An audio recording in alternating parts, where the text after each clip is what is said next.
Hey everyone, Melissa here. I'm at Dragon Man's and I just wanted to make a Colorado gun-related law video update for laws that will be going into effect here in the upcoming months and then laws that are already in place in case you're not aware of them.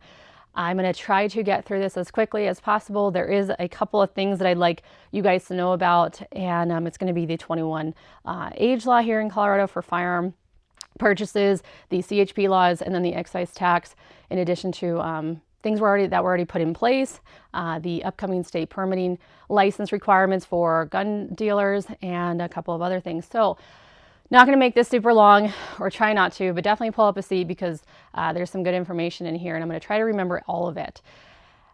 The lawsuit that was put in place by Rocky Mountain Gunners versus Polis for the injunction that was granted for under 21-year-olds to still purchase after Colorado tried to ban the purchase of 18 to 21-year-olds from buying a long gun, did get overturned by the 10th Circuit Court of Appeals, and now you have to be at least 21 years or older to purchase any type of firearm in the state of Colorado. The only exception being active duty military. So if you're 18 to 21 and you can show your orders and your military ID, then in addition to a driver's license, then you'll be able to purchase. Otherwise, and it does pertain to law enforcement as well, but generally those are going to be 21 and older. So that's a new law here in Colorado if you are 18 to 20. I'm not going to really give my opinion about all of that. I'm pretty sure you guys all know how I feel, and this was challenged multiple times before it went into effect, and I'm just going to keep it short, so I'm just going to kind of just keep it as a matter of fact as possible. The new CHP laws go into effect on July 1st. Essentially will require you to take classroom and range time spanning a length of 8 hours, requiring a test in the classroom and the range, and also taught by a verified instructor. I am a verified instructor as of about 3 weeks ago, and currently, Colorado law only requires you to take the classroom. So if you don't want to have to adhere to these strict requirements, potentially pay more classroom time, take tests, then take the class, come here to Dragon Man's, take it with me before I'd say about April or May. Because if you take it by May and you make your appointment with the Sheriff's Department and they are backed up past July 1st, they will not accept your certificate and you will have to then take the new CHP classes.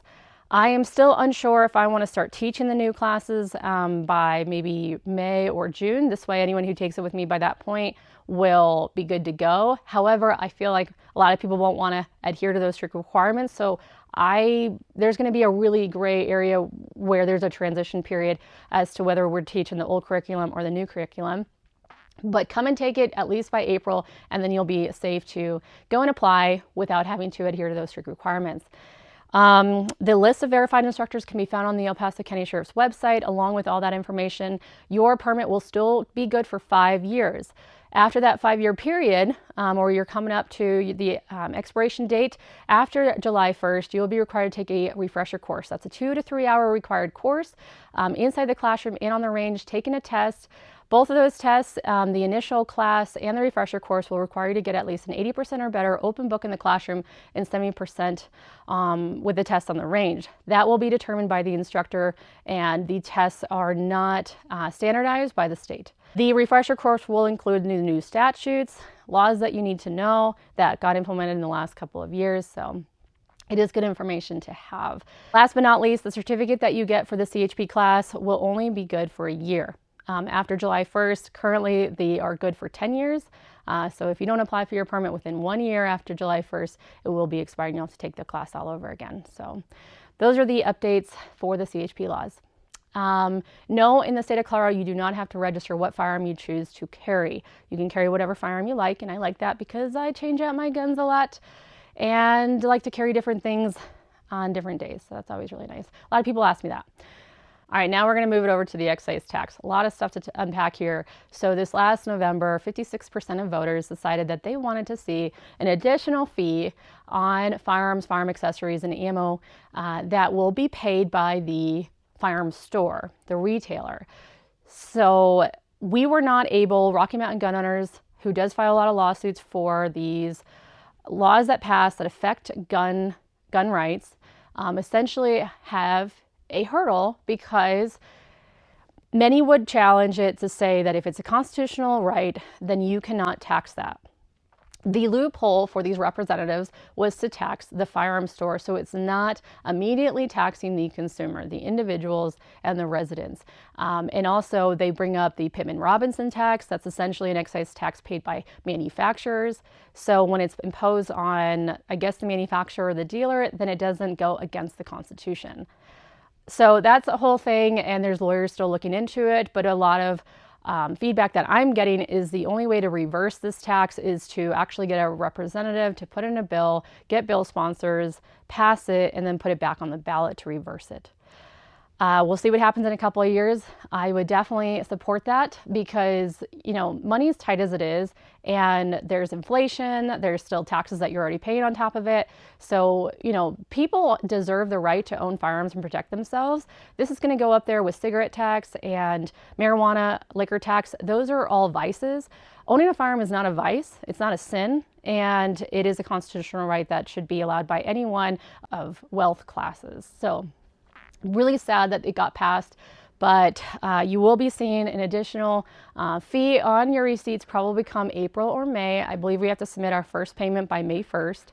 So I highly recommend the next 3 months here in Colorado, get all the stuff that you want while the taxes, the tax rates, and there's no service fees are low or non-existent. And come in a couple months, it's just going to be increased. Now, a lot of you might be thinking, I'm going to go online, I'm going to purchase there to avoid the tax. I can guarantee you, because I've talked to many firearm stores in the state, across the state, that have told me that they will be increasing their transfer fees. So because they're losing out on those gun purchases and not making that profit, they're going to try to profit off of the transfer fees, which I don't blame them, because firearm stores are going to be hurting because of this, especially if the big box stores are going to eat a portion of that tax by only imposing maybe a 4.5% service fee, whereas the smaller retailers won't be able to eat that. They don't want to increase their fees throughout, and they're going to be at 6.5. So, still support local. We're all just trying to, get our businesses to thrive, to survive. A lot of gun stores have put, their entire savings in their firearm stores, and it's not a vice. It's not bad to own a firearm store. So still support local, and I want to, see our competitors stay in business. I don't wish anything bad upon anybody. So, will it discourage a lot of new firearm stores from opening up? Absolutely. Additional state requirement for a permit here in Colorado will be also put in place for a new law. So there's a lot of things affecting firearm stores right now. All right, one last thing about the excise tax is law enforcement and active duty military will be exempt from that tax. So state still has not told the firearm stores how to prove that. So I am still waiting on feedback about that and what we will have to put in with the purchase or the background check to show that you were active duty.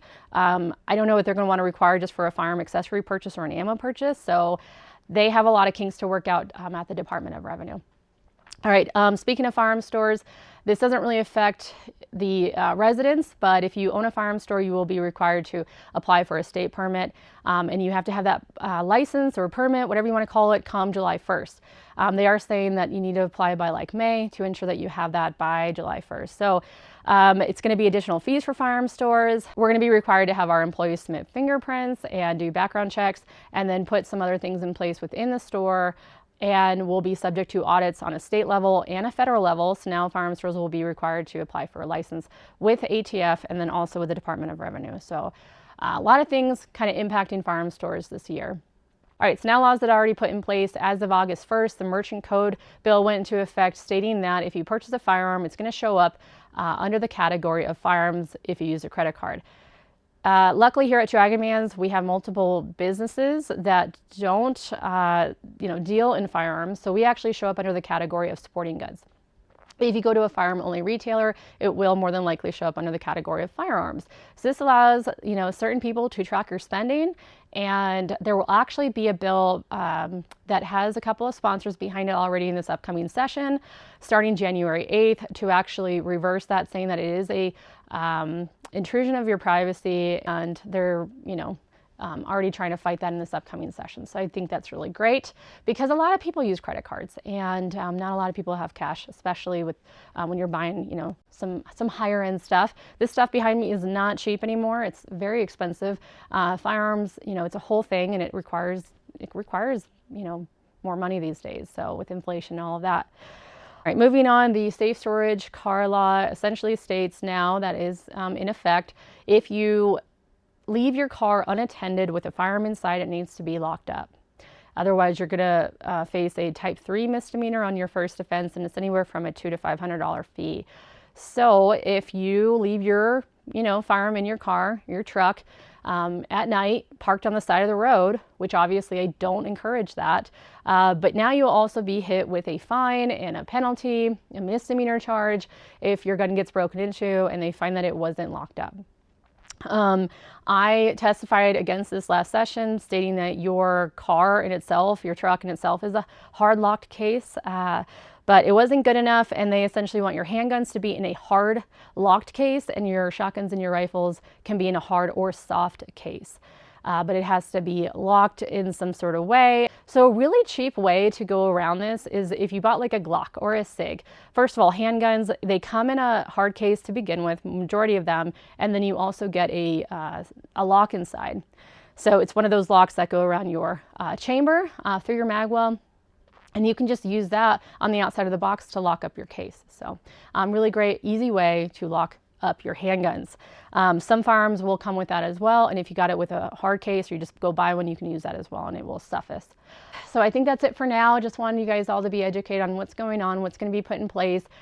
Go buy those firearms to avoid that excise tax during the next couple of months if you're wanting to do some big purchases, and just knowing what to expect when you go to that firearm store in the upcoming months, and just, you know, still try to support local. We're having to adjust to a lot of new laws and requirements placed on us, especially me. I own a firearm store, and I also teach classes. So the CHP, the excise tax, the gun state permitting laws really affected me directly, and I've been having to read up on a lot of this to make sure that we are fully in compliance. So what else? The session starts January 8th. Last year I was making some videos just kind of updating you guys on what's going on. So if that happens again this year, I will definitely make those videos, encourage you guys to go up and testify, explaining how to sign up to testify if you'd like, how to do it via Zoom, and also just, you know, a great easy link to contact your representatives, to email them. I know that they do answer those emails. They have assistants that go through them. I got a lot of responses last session, so I do think that your voice counts. I do encourage you to still write to them and show up in any way possible. And obviously, you know, vote every election. It's the, you know, smallest thing that you can do, but it makes a big impact. So this last election here locally, one of our districts was won by Rebecca Kelty, and she won with 7 votes. The first count, and then they did a recount, and she won by 3 votes. So for those of you who say your vote doesn't count, your voice doesn't count, it definitely does, and I encourage you to just, you know, do something, whether it's just joining some sort of organization or donating to organizations that fight these. You know, definitely do your research on those, because some of them do more than others. And that's about it, and I just want to let you all know what's going on here. Also, if you come out to Dragonman's, we also rent full autos on a daily basis. You just got to make an appointment one day ahead of time, and we have a lot of other stuff going on. So paintball fields, dirt bike tracks, the museum will open in April. We'll do our largest event of the year in September again, and we have a retail store. We do NFA transfers, and we, you know, help you with the paperwork if you buy it here with us, and it's really just goes on and on. The motorcycle shop. So thank you guys for watching, and feel free to leave your questions and comments below. Hopefully I answered a lot of those questions.